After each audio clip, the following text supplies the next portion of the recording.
Quero saudar a todos os amados irmãos e irmãs com a paz do Senhor Jesus. Louvar a Deus, bendizer o seu santo nome, pelo privilégio e grande responsabilidade que é por mais um ano estar aqui cooperando de alguma forma com este grande trabalho que já se tornou referencial para todo o Brasil. Com certeza, nesse exato momento, há centenas de pessoas assistindo esse congresso em muitas partes do Brasil e do mundo através da internet, sendo edificados pela palavra de Deus. Enquanto o pastor Roberto ele trazia as suas considerações, eu me alegrava, mas ao mesmo tempo temia e tremia pela grandeza, pela bondade, pela misericórdia de Deus. Até parece que combinamos, mas não combinamos.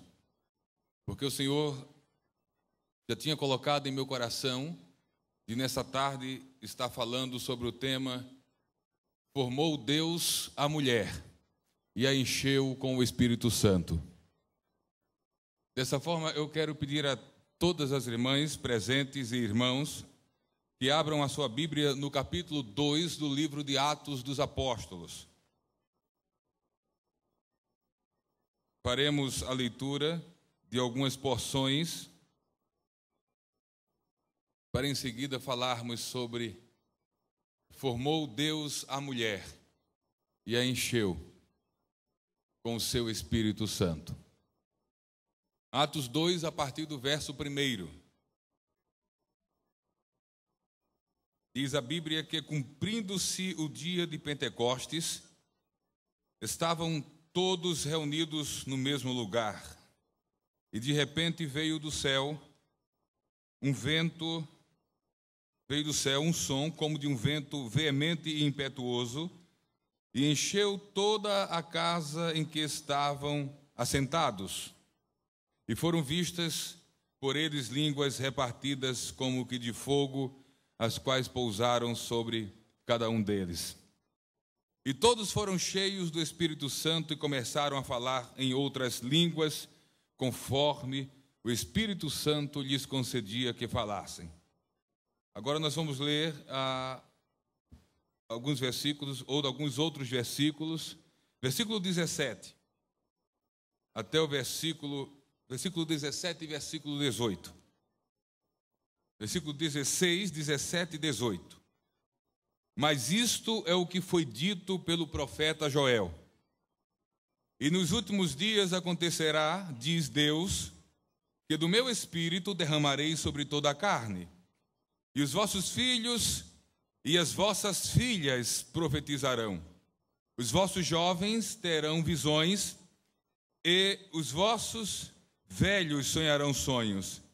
E também do meu espírito derramarei sobre os meus servos e minhas servas naqueles dias e profetizarão.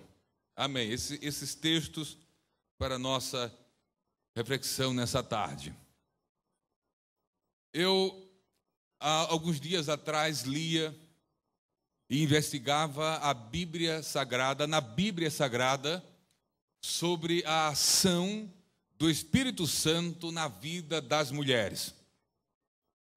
Quando nós, a partir do Antigo Testamento, fazemos essa leitura e analisamos, investigamos e lemos e nos debruçamos sobre as Sagradas Escrituras, nós vamos perceber que a relação entre o Espírito de Deus e a mulher, desde o Antigo Testamento, ela segue algo que como uma progressão. Não há, e precisamos ser francos neste sentido, no Antigo Testamento, uma relação ou uma ação muito constante ou abundante sobre a ação do Espírito na vida das mulheres. As referências da ação do Espírito agindo através de alguém no Antigo Testamento, mas é muito mais frequente na vida de homens e não de todos os homens. havia no Antigo Testamento uma ação do Espírito, principalmente sobre a vida de reis, de sacerdotes e de profetas. A limitação não se restringia apenas ao público feminino, mas até entre os homens havia essa delimitação da ação do Espírito no Antigo Testamento. Obviamente, enquanto se trata de profetas, o Espírito vinha sobre os mais diversos homens, das mais diversas classes sociais e condições econômicas, diferente da ação do Espírito sobre os reis, que geralmente respeitava uma dinastia, ou dos sacerdotes, que respeitava toda uma hereditariedade. Mas mesmo a ação do Espírito, através do ministério profético, de certa forma alcançou também as mulheres. Mas, repito, alcançou de forma muito tímida, de maneira muito tímida. Eu busquei algumas referências no Antigo Testamento, já deveras conhecidas da boa parte das irmãs que estão aqui nessa tarde. E, por exemplo, nós vamos ver no Antigo Testamento o Espírito vindo e agindo sobre a vida de Miriam em Êxodo 15 e 20, narrando a ação profética que se deu com o mover e com a ação do Espírito na vida de Miriam. Nós vamos encontrar também o Espírito movendo-se e agindo através da profecia na vida de Débora. Vamos encontrar ainda referências a Hulda, em 2 Crônicas 34 e 2, a uma profetisa anônima, citada em Isaías 8 e 3, e praticamente com algumas outras raríssimas citações e revelações, nós vamos encontrar no Antigo Testamento essa ação, essa inter-relação, esse mover do Espírito sobre a vida das mulheres. Quando nós, adiantando e avançando na leitura das Sagradas Escrituras, nos deparamos com os Evangelhos, eu quero fazer menção e destaque nessa tarde para o Evangelho de Lucas.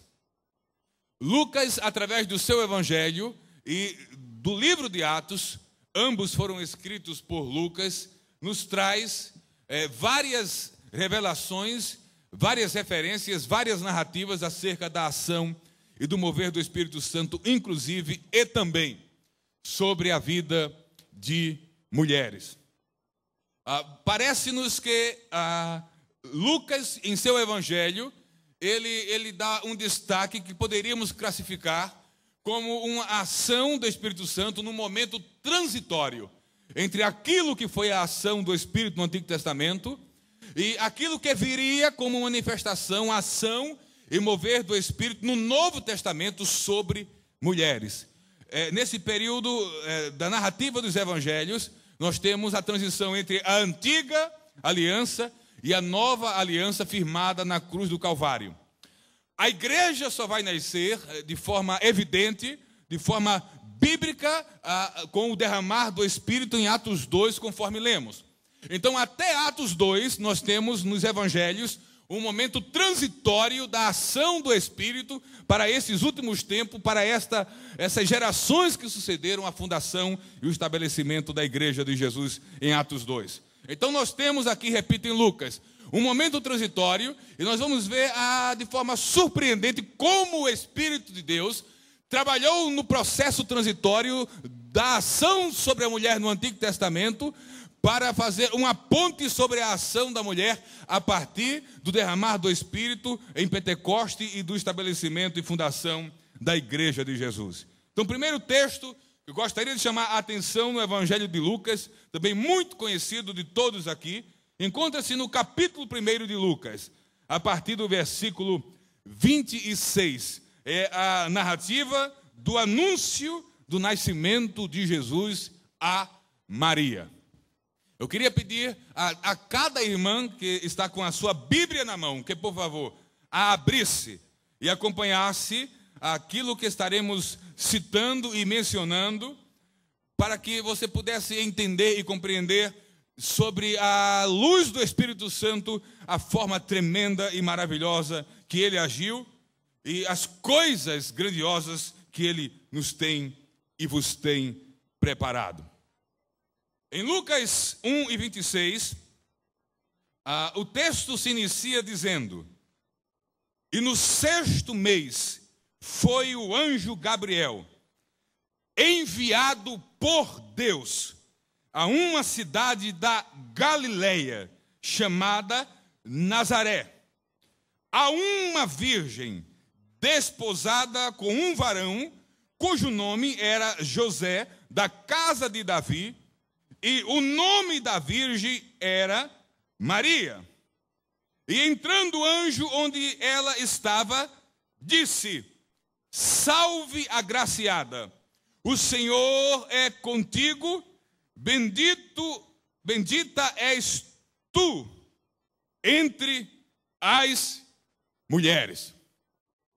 Ao ler esse texto do capítulo 1 do Evangelho de Lucas, a partir do versículo 6, neste anúncio a Maria, feita por um anjo, de uma grande realização de Deus que aconteceria através da sua vida, nós começamos a vislumbrar esse novo momento, esse novo tempo que surgiria nessa relação Espírito de Deus-mulher. E nesse novo tempo, nessa relação Espírito de Deus e a mulher, o que é que nós percebemos pelas lentes e pela ótica do Espírito? Aquilo que traz esse texto. Em primeiro lugar, o versículo 26 começa dizendo: e no 6º mês. Eu quero falar aqui sobre a soberania de Deus na escolha de mulheres para fazer a sua obra. Quando nós falamos sobre a soberania de Deus na escolha de mulheres para realizar a sua obra, quando nós falamos na soberania de Deus na escolha daquelas sobre quem o Espírito de Deus virá para realizar algumas coisas, essa soberania implica em dizer, em primeiro lugar, que o tempo sempre foi e sempre será de Deus. O texto começa a nos falar de tempo e diz: e no 6º mês foi o anjo Gabriel enviado por Deus. 6º mês fala de tempo. Mas o tempo aqui não tem implicações apenas cronológicas. A questão que eu quero ressaltar acerca de tempo não é apenas o mês, não é apenas o dia, não é apenas o ano. Aquele tempo, daquele 6º mês, eram tempos e dias difíceis. Eram dias de opressão sobre a nação de Israel. Eram dias onde havia injustiça no meio ou no seio da própria religião judaica. É interessante perceber que todo mover, ou que todo movimento espiritual, que nasce inclusive em Deus, se não tomar cuidado e fugir dos propósitos divinos, aquele mover de Deus, aquele movimento espiritual, se transformará num mero movimento religioso. A sociedade da época que precedeu o nascimento de Jesus era uma sociedade religiosa, mas não era uma sociedade espiritual. Sabe por que não era uma sociedade espiritual, mas era religiosa? Porque a verdadeira religião, a religião bíblica, a verdadeira espiritualidade, a espiritualidade bíblica, implica em ações que sinalizem, que comprovem que realmente há algo de espiritual e de Deus presente ali. E naquela religião, daqueles momentos, daquele tempo que antecederam o nascimento de Jesus, havia religião, mas não havia espiritualidade. Não havia espiritualidade porque não havia misericórdia. Não havia espiritualidade porque não havia justiça. Não havia espiritualidade porque não havia bondade. Não havia espiritualidade porque não havia generosidade. Não havia espiritualidade porque não havia preocupação com o próximo. Havia uma liderança estabelecida, uma casta de sacerdotes que se perpetuavam, que embora tivessem ofícios devidamente substanciados e fundamentados pelo Antigo Testamento, mas não cumpriam mais as suas responsabilidades como servos e homens de Deus. E havia da parte do povo esse sentimento de angústia, de opressão, um desejo de libertação. Uma libertação que parece que não, uma opressão que parece que não acabava. Um desejo ou uma libertação que parece que não chegava. E olhando para os dias que antecederam o nascimento de Jesus, e comparando-os um pouco com os nossos dias, parece que alguns setores do chamado mundo evangélico brasileiro caminham nos mesmos passos de sair ou se distanciar da verdadeira espiritualidade para viver apenas religiosidade. Já começamos a ver em nosso meio cristão evangélico sinais de falta de misericórdia, falta de amor entre os crentes, injustiça. Quanta injustiça é vivenciada entre nós e muitas vezes promovida por castas que se estabeleceram em lugares que não querem mais largar, que querem se perpetuar de pai para filho, de geração, tomando domínio e o controle do poder só para explorar e se beneficiar do povo, oprimindo e promovendo injustiça. Parece que já há um clamor na alma da igreja, dizendo: Senhor, precisamos de uma nova libertação e de uma intervenção do Espírito que traga novos ventos e uma nova direção para a sua igreja. Pois é, todo sofrimento de um povo de Deus tem seu tempo. Pode analisar a história bíblica de capa a capa. Toda opressão, em todo tempo, em todo momento do povo de Deus, teve um tempo determinado. Os opressores só agem até o basta de Deus.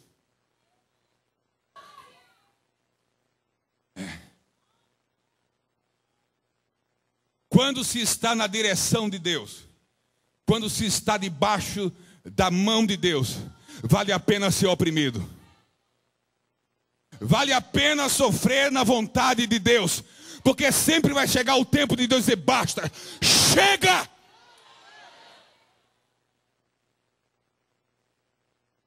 E para aquela geração, chegou o tempo. A soberania de Deus é quem estabelece os tempos. Enquanto Deus não estabelece o tempo, esperemos nele, porque certamente ele agirá.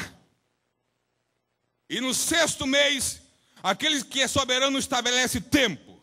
Foi o anjo Gabriel enviado por Deus a uma cidade da Galileia chamada Nazaré. A soberania de Deus que estabelece tempos é a soberania que estabelece lugares.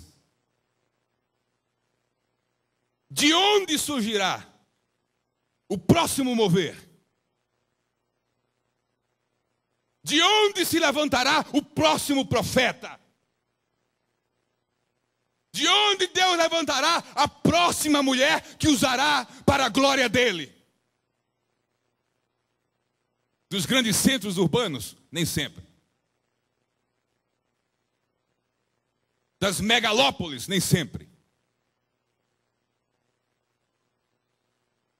Das grandes capitais mundiais? Nem sempre. Deus levantou e ainda continua levantando mulheres para a sua glória dos recônditos da terra, dos lugares esquecidos, dos mais distantes lugares. Deus levantou, como levantou de Nazaré alguém, ele levanta nos dias de hoje mulheres de longe, de dentro dos sítios, de dentro dos engenhos, de dentro das canas, dos morros, dos vales, de todos os lugares. Deus continua a levantar mulheres para a honra e para a glória do seu nome. A sua soberania determina quando, a sua soberania determina onde e a sua soberania determina quem. Ele levantou no 6º mês de Nazaré, aquela cidade insignificante que alguém chegou a dizer, pode vir coisa boa de lá? Mas veio muita coisa boa. Inclusive mulheres usadas por Deus. Ele determina quando, ele determina onde, e ele determina quem. Nazaré tinha muitas mulheres para aquela obra, para aquele projeto, para aquele propósito. Mas ele escolheu, e só poderia ser uma. 2 mulheres não poderiam dar à luz a um único filho. Isso é antinatural, isso é anti qualquer coisa. Um filho só nasce de uma mulher. Um dia Salomão foi confrontado com uma causa que todas vocês conhecem, de 2 mães reivindicando o mesmo filho. Aquele menino não poderia ter nascido das 2 ao mesmo tempo. Um menino só nasce de uma mãe. Até hoje, na nossa sociedade, geralmente se procura a maior vinculação com a filiação materna. Jesus só poderia nascer de uma mulher. E Deus escolheu, dentre tantas mulheres de Nazaré, Maria. A primeira pergunta, por que Maria? Uma resposta com base na soberania dele, porque simplesmente ele quis.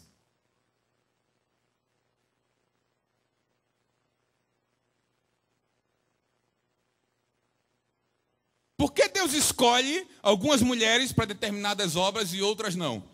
Porque ele é o dono da obra, ele escolhe quem quer para a obra que quer.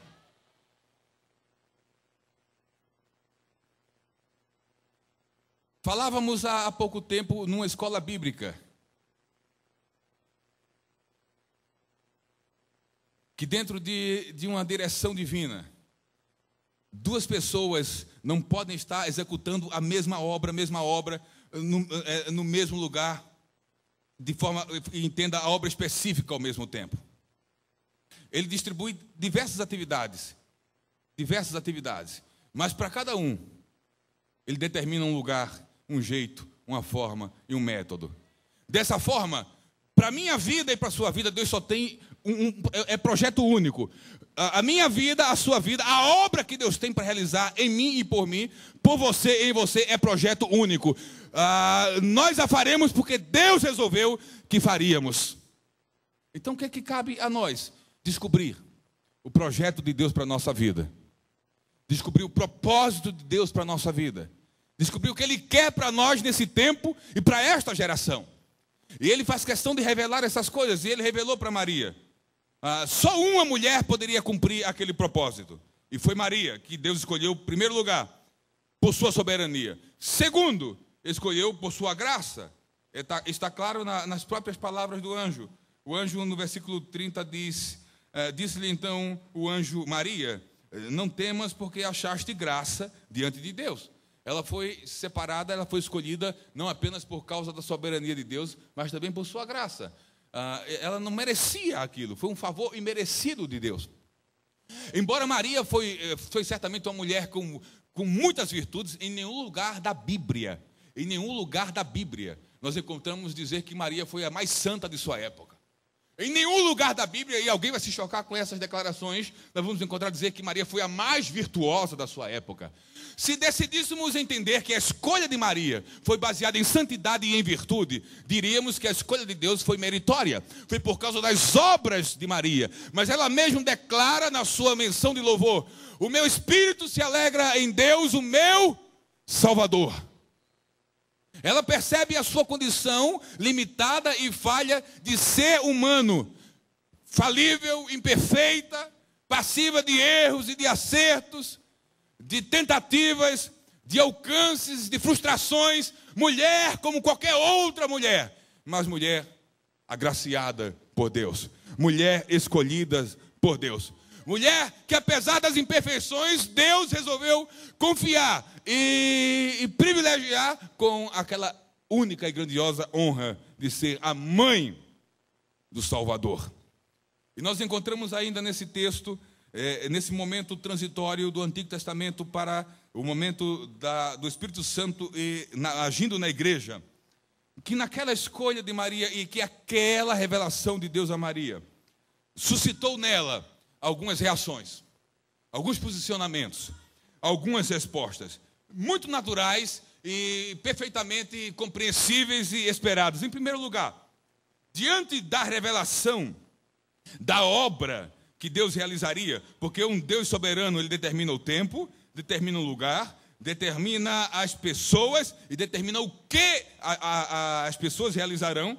Após ser conhecedora da grande bondade de Deus, ela teme tanto que o anjo a acalma e a tranquiliza, dizendo: olha, não tenha medo, você não precisa temer coisa alguma. E aí ele vai falar e revelar de forma tremenda no versículo 35, como, mediante uma inquisição de Maria, de como aconteceria aquilo, de como ela se tornaria mãe do Salvador. O versículo 30 diz: disse-lhe então o anjo a Maria: não temas, ou seja, não tenha medo.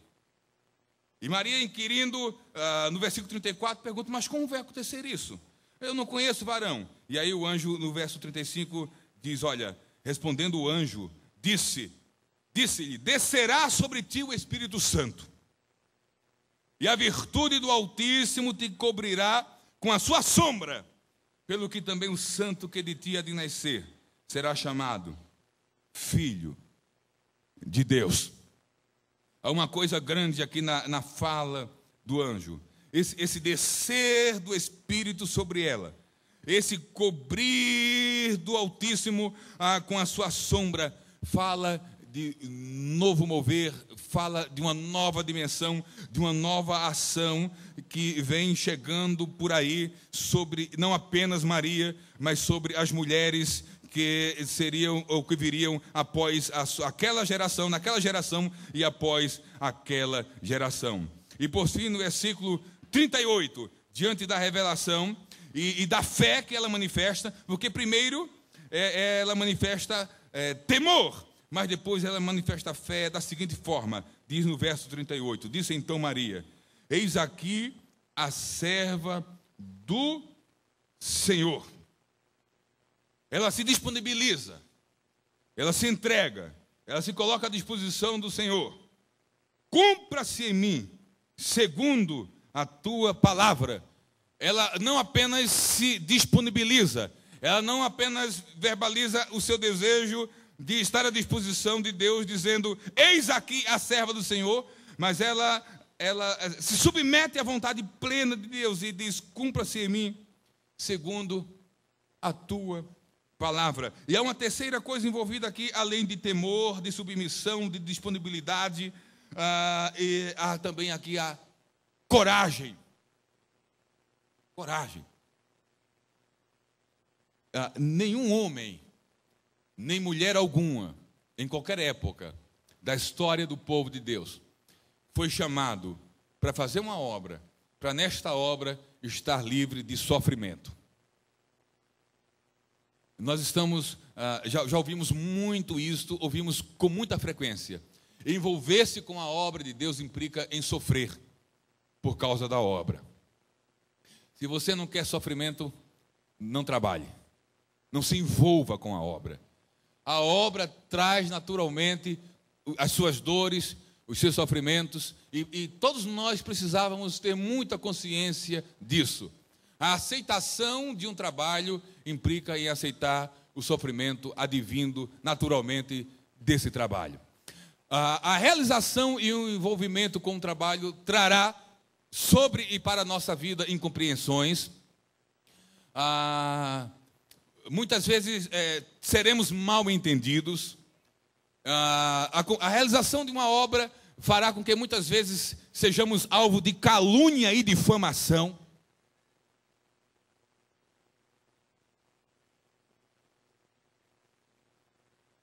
A realização da obra de Deus promove sofrimento. A realização da obra de Deus fará com que as pessoas olhem para a gente de maneira diferente. Quando estamos como quietos, sem muito envolvimento com a obra, parece que não despertamos tanto a atenção de outras pessoas.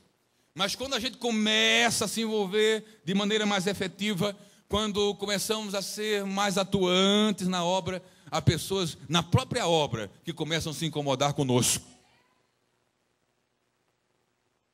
Aleluia.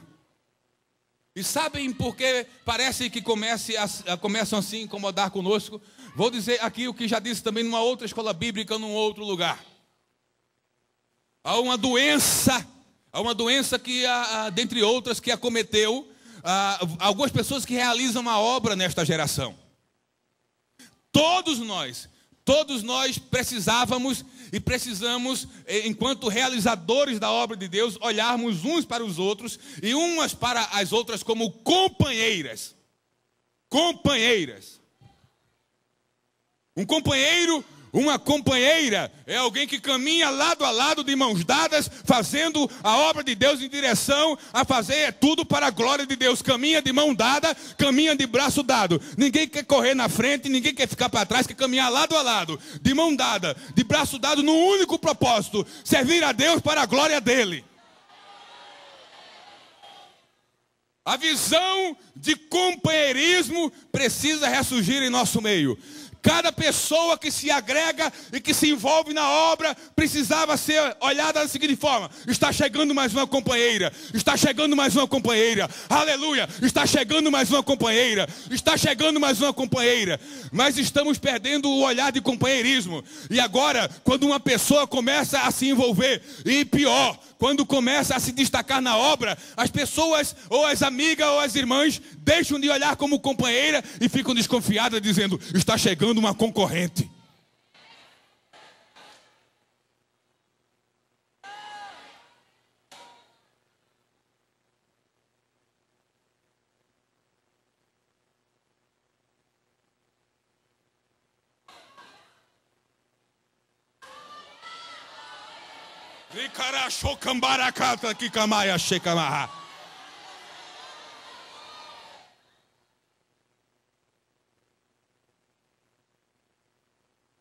Aí vamos mexer mais um pouquinho aí. Pergunta para a irmã que está ao seu lado, só duas coisas. Pergunta assim: companheira ou concorrente?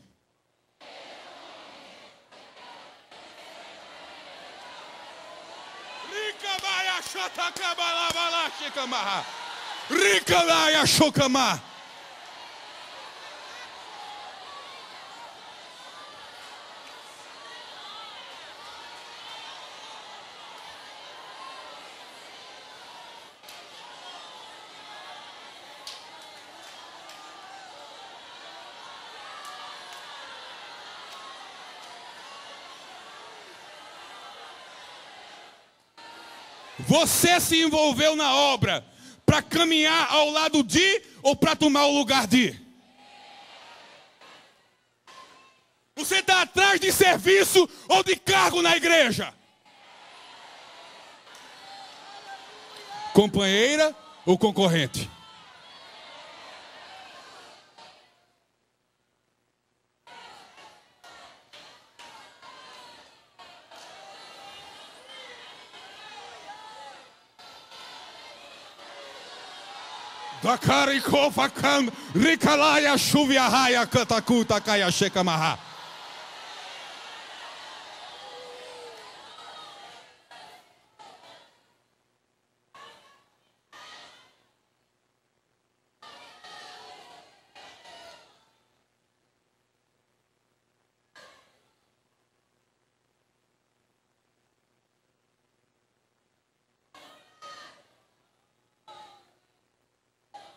Parece que o desejo de fazer é menor e o desejo de ser é maior. Parece que o desejo de servir é menor e o desejo de aparecer é maior.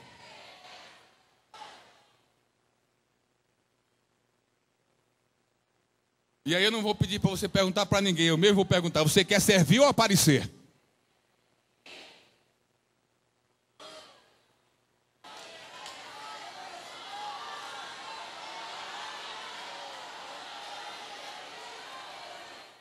Você está buscando os primeiros ou os últimos lugares?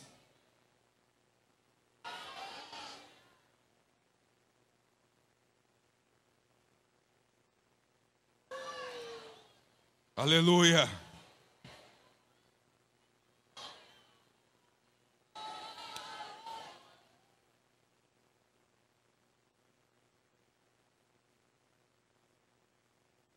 Há uma outra mulher, nesse período que classifico como transitório, entre Antigo e Novo Testamento, nessa relação e nessa ação, Espírito de Deus e mulher. Lucas capítulo 2, eu falei que Lucas descreve bem essa transição. Por favor, ainda um pouco no capítulo 1, eu seria injusto. Maria, ela é agraciada e o Espírito, a virtude do Espírito a cobre de forma tremenda e nela é gerado o Salvador. Mas há uma coisa grandiosa na vida de uma mulher plena do Espírito, na vida de uma mulher que o Espírito se apropria dela, na vida de uma mulher que a virtude do Espírito a cobre como a sua sombra. Mulheres que em sua vida há essa ação do Espírito, elas acabam influenciando positivamente e sendo canal de bênção para outras mulheres, companheiras. E Maria tinha uma grande companheira, Isabel.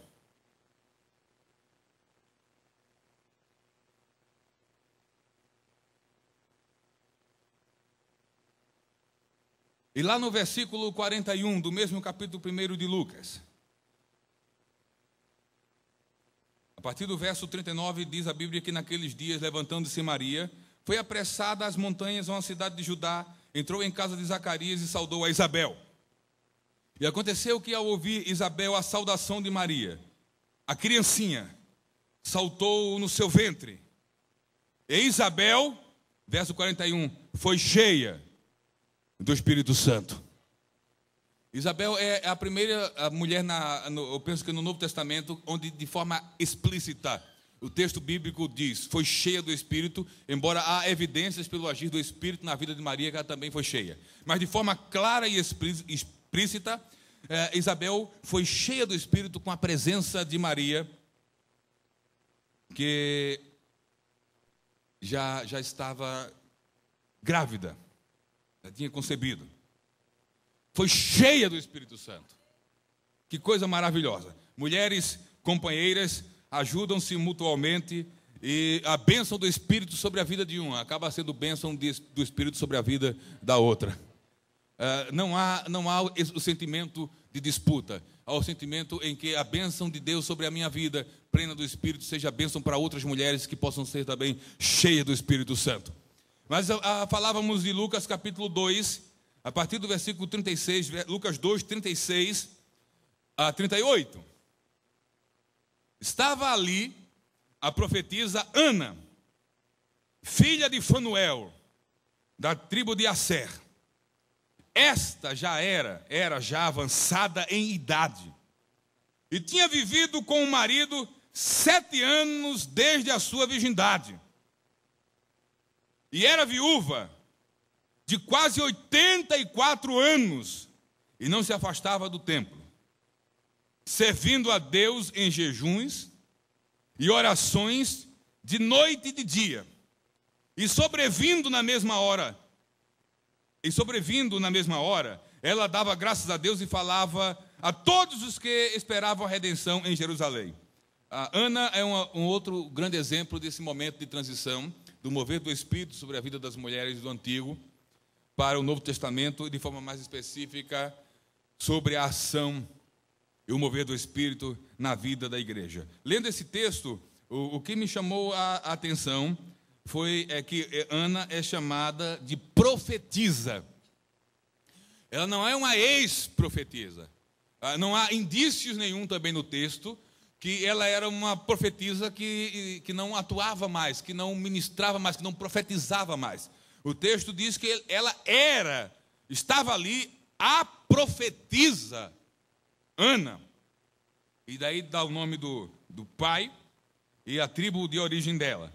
O que me chama a atenção é que esta profetisa, esta mulher sobre quem o Espírito vinha e falava movida pelo Espírito das coisas que Deus lhe revelava. Não há também relatos bíblicos sobre a ação profética de Ana.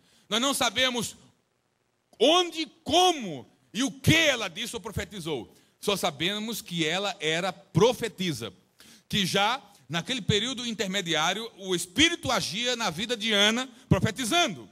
E ela era uma mulher já avançada em idade. O versículo 37 diz que era viúva de quase 84 anos de idade.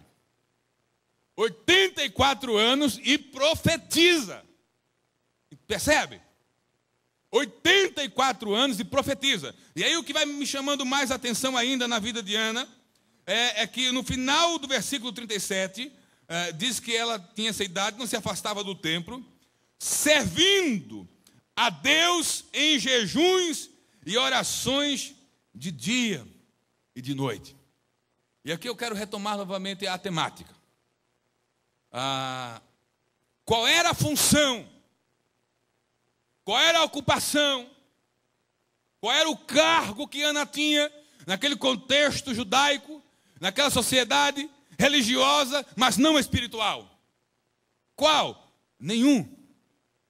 Os cargos daquela época e até anteriores eram principalmente e acima de tudo e quase que exclusivamente destinados aos homens. As mulheres em Israel não estudavam porque não tinham perspectiva nenhuma de ocupar funções públicas ou sacerdotais, de ensinar publicamente, de pregar publicamente, de ministrar no tabernáculo ou no templo, melhor dizendo, naquela época publicamente. Não havia funções religiosas, não havia atividades públicas para as mulheres. Toda a educação das mulheres judaicas, israelitas, se dava para ensiná-las e prepará-las para serem boas esposas e boas mães. A Bíblia não disse, e Ana não tinha função nem cargo oficial nenhum naquela sociedade, mas também não importava. E aí eu reforço e insisto, queridas irmãs, assim como Maria, assim como Isabel, assim como Ana, citadas no Novo Testamento, e depois mesmo com o derramar do Espírito em Pentecoste, naquele texto que lemos, assim como as filhas do evangelista Filipe, que profetizavam cerca, se não me engano, 4 filhas. Todas as vezes que as mulheres são citadas, e sobre elas é narrado o mover e a influência do Espírito, nós encontramos, geralmente associados a esse mover do Espírito, 2 coisas basilares. A primeira, a profecia. As mulheres cheias do Espírito, geralmente movidas por esse Espírito, profetizavam. Como no Antigo Testamento. Como a Ana, como as filhas de Filipe. Era o falar movido ou movida pelo Espírito de Deus. O testemunhar movido pelo Espírito. O ensinar movido pelo Espírito. O pregar movido pelo Espírito. E outra coisa associada à profecia, a essa ação e esse mover do Espírito sobre a vida das mulheres, estava o serviço. Se você for olhar o perfil, o comportamento e o ideal das mulheres bíblicas, principalmente a partir desse período neotestamentário, você vai encontrar elas focadas em 2 coisas: servir e serem canais de Deus, para que através do mover do Espírito da profecia pudessem transmitir a mensagem de Deus, da forma que Deus assim determinasse. Nós, ano passado, já falávamos isso aqui.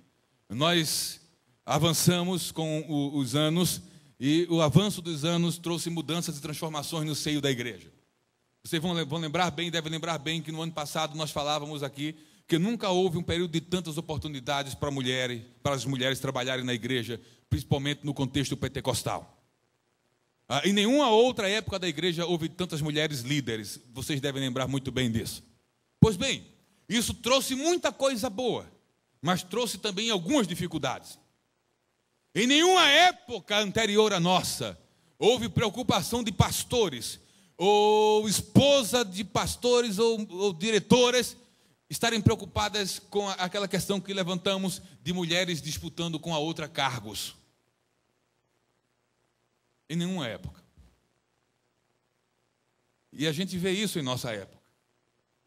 A disputa por cargos, por posições de direção ou na direção, que antes estava restrita aos homens, porque só os homens ocupavam cargos de liderança na igreja, agora também envolve as mulheres. E a gente precisa nessa tarde entender de uma vez por todas, se desejarmos e se desejamos continuarmos sendo e estando aberto para o agir e mover do Espírito na nossa vida, que o que importa termos não é cargos, mas a presença e o mover do Espírito sobre a nossa vida. Ana não teve cargos, João Batista não teve cargos, Jesus não teve cargos religiosos, mas teve a unção do Espírito sobre a vida. Porque a autoridade, o poder e o respeito que as pessoas têm por nós, que é de fora, ou seja, de dentro, está para muito mais além de um cargo que a gente tenha. O respeito, a autoridade, o reconhecimento do mover, da presença e do legado da liderança que Deus nos outorga, está pela presença e pelo mover do Espírito em nossa vida. Há pessoas com cargos na igreja desmoralizados, desacreditados, desmoralizadas, desacreditadas, que a posição não mais lhe outorga autoridade. As pessoas o suportam ou a suportam por talvez um certo temor a Deus, mas não reconhecem mais a autoridade, porque a autoridade espiritual só é reconhecida com a presença e o mover do Espírito em nós, agindo em nós e por meio de nós. Há um clamor do Espírito para a nossa geração, para que o foco da nossa visão, ele fuja, ele saia de cargos e posições, e se volte para os dons, para o poder, para o mover do Espírito e para o serviço na igreja.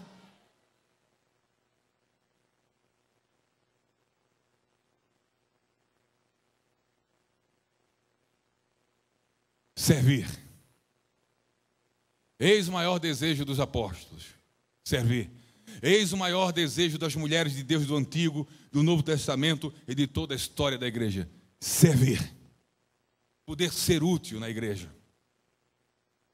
Mas a relação, e já estou concluindo, a relação do Espírito com a mulher, que evolui, que avança, que se amplia desde o Antigo Testamento, e que após essa breve análise nesse período transitório, vai mais além. No capítulo 2 de Atos, nós lemos sobre o derramar do Espírito em Pentecostes. O dia em que o Espírito foi derramado e batizou com o Espírito Santo todos os que estavam naquele lugar, inclusive mulheres.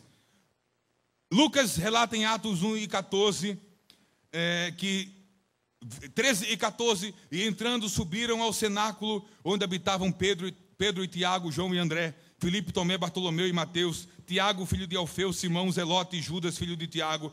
Todos estes perseveraram unanimemente em oração e súplicas com as mulheres e Maria, mãe de Jesus, e com os seus irmãos. Todos estavam lá, os apóstolos, os discípulos, as mulheres e Maria.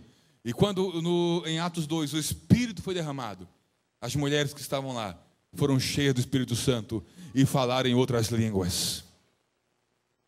E quando esse fato aconteceu, Pedro o descreveu e o fundamentou como sendo o cumprimento da profecia de Joel, que dizia que nos últimos dias acontecerá, diz Deus, que do meu Espírito derramarei sobre toda a carne, e os vossos filhos e as vossas filhas profetizarão. Os vossos jovens terão visões, e os vossos velhos sonharão sonhos, e também do meu Espírito derramarei sobre os meus servos e minhas servas naqueles dias, e profetizarão. Perceba a associação do derramar do Espírito com o profetizar. Insisto nisso. Você vai encontrar todas as vezes que o mover do Espírito é citado sobre, principalmente em vida de mulheres, está envolvido profetizar, está envolvido o servir. Por quais razões? Poderíamos enumerar várias, Mas quero voltar a destacar duas razões. Ninguém precisa ter um título. Ninguém precisa ter uma posição. Ninguém precisa ter um cargo para profetizar. Não precisa nem de microfone para profetizar. Não precisa nem de tribuna de igreja para profetizar. Só precisa do mover do Espírito. Só precisa do mover do Espírito. Por isso diz, e profetizarão. Porque sempre haverá lugar para alguém no mover do Espírito profetizar. Sempre haverá. Se as portas, se as tribunas se fecharem, o Espírito se moverá e alguém profetizará sentado nesses bancos. Se a porta do templo se fechar, o Espírito se moverá e alguém profetizará naquela calçada. Se a da calçada for expulso, o Espírito se moverá e profetizarão nas praças. Sempre há lugares prontos por Deus para que alguém profetize no mover e na unção do Espírito.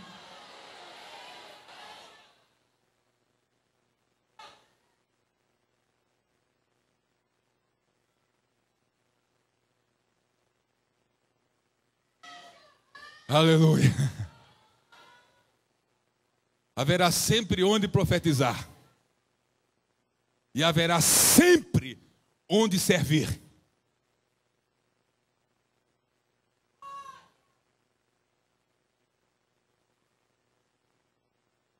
Eu não quero ser redundante, mas percebo a direção do Espírito para insistir nesse assunto hoje à tarde. As grandes disputas e embates desta e nesta geração de líderes, de homens e mulheres que fazem a obra de Deus, não está sendo por serviço, está sendo por lugares.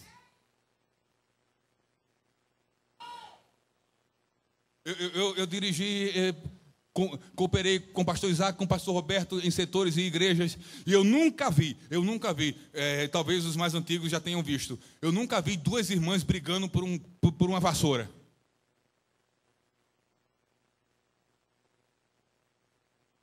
Shebalaia, Shakoria, Kanduri, Kandai, Kandashi, Kamaha.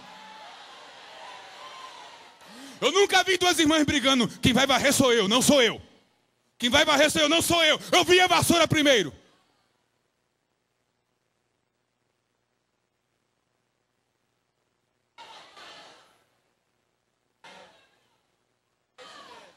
Eu nunca vi, pode ter acontecido, porque tem muita gente para servir e às vezes tem pouco serviço, mas eu nunca presenciei uma briga para trabalhar cozinhando aqui durante a escola de obreiro de duas irmãs, eu nunca vi. Porque não dá ibope, não aparece, é trabalho de bastidor, é trabalho de serva.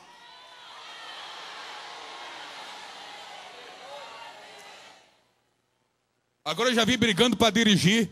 Eu já vi brigando para ser vice-dirigente, eu já vi brigando para ser secretária, eu já vi brigando para pregar, eu já vi brigando para cantar, eu já vi brigando para dirigir, já vi.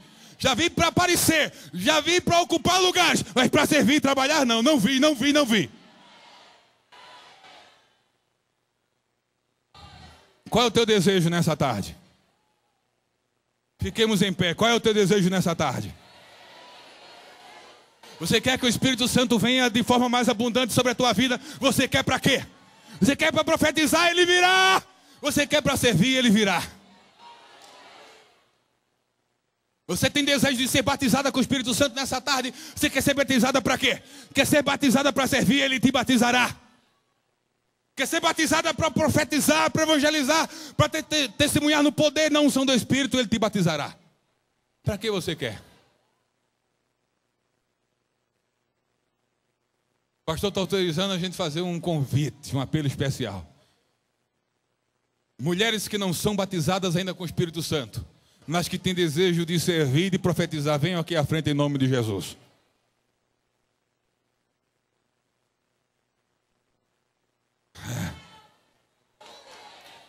Daqui a pouco tem um segundo apelozinho, um segundo.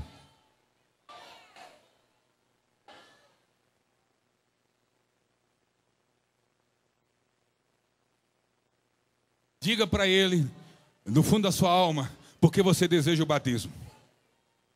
Para que você deseja o batismo? Eu subentendo que aquelas que estão vindo, elas creem na atualidade do batismo. e na necessidade do batismo. Deixa esse primeiro grupo chegar.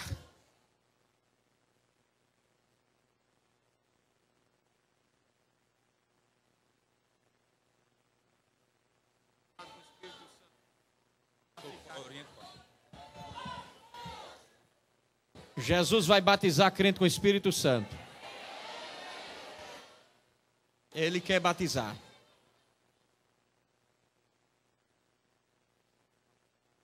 Só tem essas aqui? Eu quero aqui agora 20 irmãs que ainda crê que Jesus batiza com o Espírito Santo. Cadê? Cadê? 20, pelo menos 20 aqui. Para fazer uma linha de oração aqui. Uma linha de oração aqui. Pronto, já deu. Já deu. Já deu. Já deu. Aqui, ó. Espalha aí. Pronto. Pronto. Pode começar a dar glória. Pastor Altair ainda vai convidar mais alguém.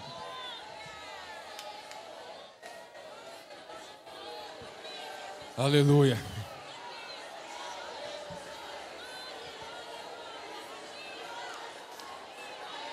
Enquanto as irmãs aqui estão buscando aquilo que necessitam, eu tenho mais um apelo a fazer.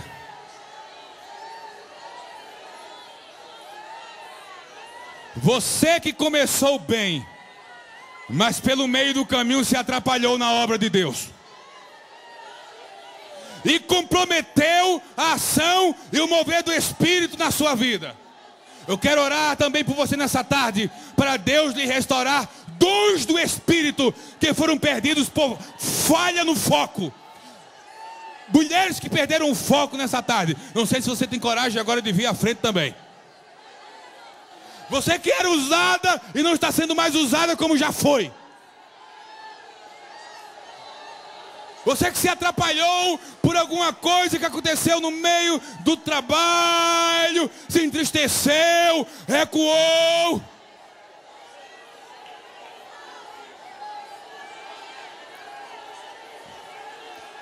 Venha buscar dele, porque há em abundância do Espírito para todos nós aqui nessa tarde.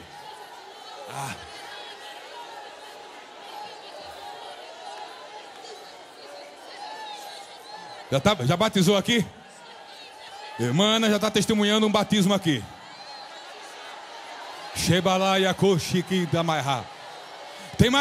Tem mais alguns apelos aqui nessa tarde.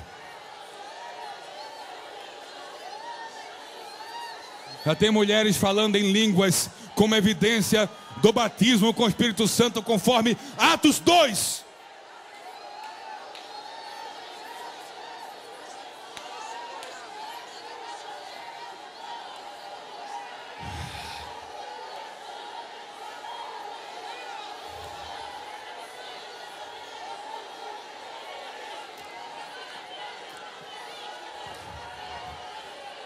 Esse outro apelo, as irmãs podem ficar aí se desejar, não precisam vir à frente, a não ser que queiram, mas onde estiver você pode, com esse outro terceiro apelo, levantar as mãos onde estiver.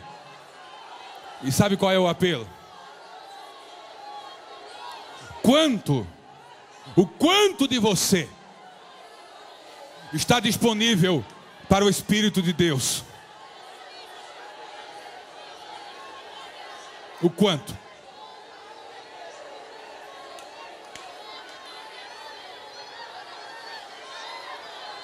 Eu quero lhe desafiar, minha irmã, nessa tarde, a você romper e tirar e erradicar todos os limites que você impôs ou tem imposto ao Espírito Santo. Já mais alguém batizado com o Espírito Santo aqui?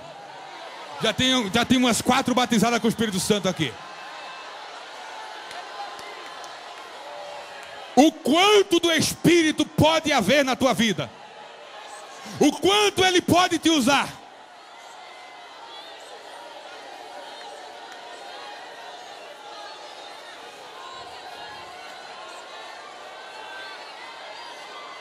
Isso, pode ser cheia do Espírito Santo nessa tarde. Seja cheia do Espírito Santo, em nome de Jesus. Convida ele, diz: vem Espírito, vem sobre minha vida, vem enche-me, vem move-se sobre mim.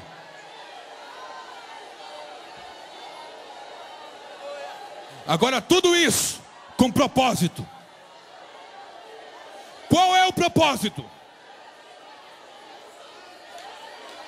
Qual foi aquela palavra específica que Deus lançou sobre ti? Lembra-te nessa tarde do propósito. E volta-te para o propósito.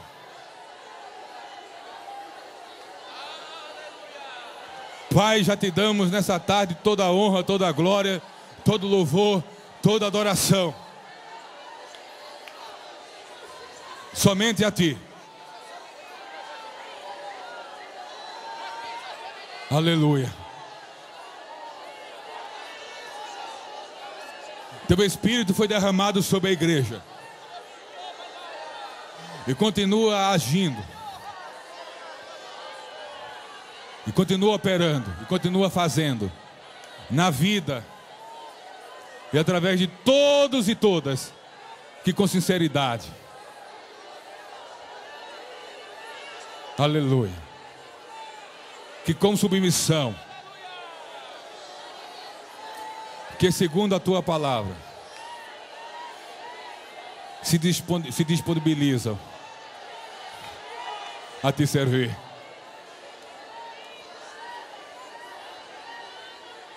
Não apenas batiza, Pai. Não apenas enche. Não apenas concedas dons. Não apenas restaure nessa tarde. Jesus continua batizando. Já tem mais mulheres sendo batizadas com o Espírito Santo aqui.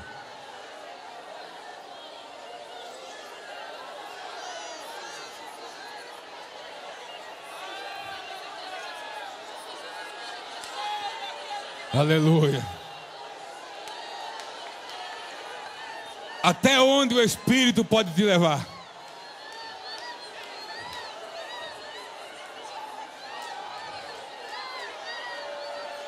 Até onde o Espírito pode te conduzir? Ele tem toda a liberdade em sua vida nessa tarde.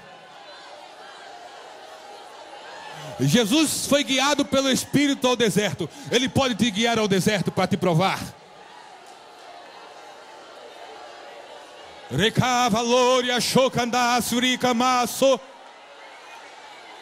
Mas depois o mesmo Espírito que levou Jesus ao deserto trouxe de volta e o conduziu a Galileia para usá-lo de forma majestosa e gloriosa.